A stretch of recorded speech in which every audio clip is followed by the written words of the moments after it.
तर नमस्कार मंडळी, मी पांडगो तुमचं पुन्हा एकदा आपल्या नवीन व्हिडिओमध्ये स्वागत करतो। तर मंडळी, आज आपण बघणार आहोत फोंडा घाटातली एक सत्य घटना। कोकणातल्या फोंडा घाटात एक काळ होता जेव्हा रात्री या रस्त्यावर जाणं म्हणजे मृत्यूला साथ घालणं समजलं जायचं। 1980च्या दशकात जेव्हा गाड्यांची संख्या आणि जंगलाचं साम्राज्य अधिक होतं, तिथं अनेक रहस्यमय अपघात होत असत। लोक म्हणायचे फोंडा घाटात एक सावली आहे जी फक्त रात्रीच दिसते।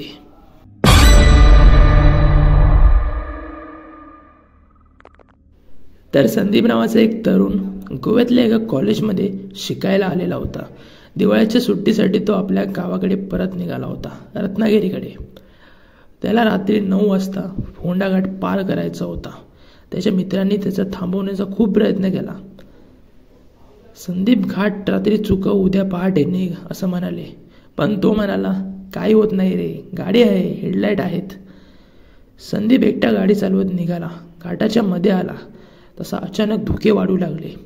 एका वळणावर त्याला एक साडीवाली बाई रस्त्यात उभी दिसली। संदीपने ब्रेक मारले। ती बाई थेट गाडीसमोर येऊन थांबली। तिचं डोकं झुकलेलं, केस पुढे आलेले आणि ती काहीच न बोलता बघत होती। त्याने खिडकी उघडून विचारलं, काय झालं, कुठे जायचंय? ती काहीच न बोलता मागच्या सीटवर बसली। संदीप घाबरला पण म्हणाला, शक्यतो मदत करावी लागते। त्याने गाडी पुढे चालवायला सुरुवात केली, पण अचानक गाडीची लाईट बंद होऊ लागली। GPS काम करेनासं झालं। गाडी एकदम थांबली। मग त्याने मागे पाहिलं आणि मागे कोणीच नव्हतं। तो थरारक कापायला लागला।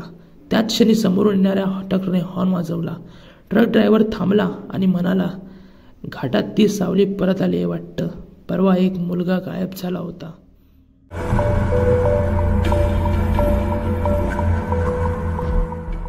संदीपला त्या ड्रायव्हरने पुढच्या गावात पोचवलं। दुसऱ्या दिवशी त्याच्या गाडीचं हेडलाईट, इंजन सर्व काही नीट चालू होतं, पण सीडीवर एक जुनं गाणं सुरू होतं, घाबरू नकोस, मी अजून आहे। तर दुसऱ्या दिवशी तिथले स्थानिक लोक सांगायला लागले की 1975 मध्ये एका नवविवाहित स्त्रीचं अपघातात निधन झालं होतं आणि ती आपल्या नवऱ्याची वाट पाहत होती। तीच आत्मा अजूनही घाटात वाट पाहत आहे आणि रात्री येणाऱ्या एकट्या प्रवाशामध्ये ती त्याचा शोध घेत असते। संदीप खूप घाबरला।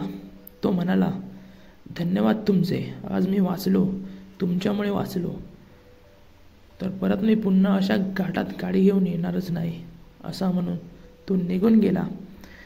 तर व्हिडिओ कसा वाटला मित्रांनो, कमेंट करून नक्की सांगा। आवडला तर नक्कीच लाईक करा आणि आपल्या चॅनलवर नवीन असाल तर चॅनलला नक्कीच सबस्क्राईब करा। भेटू परत नवीन व्हिडिओमध्ये, तोपर्यंत बाय बाय।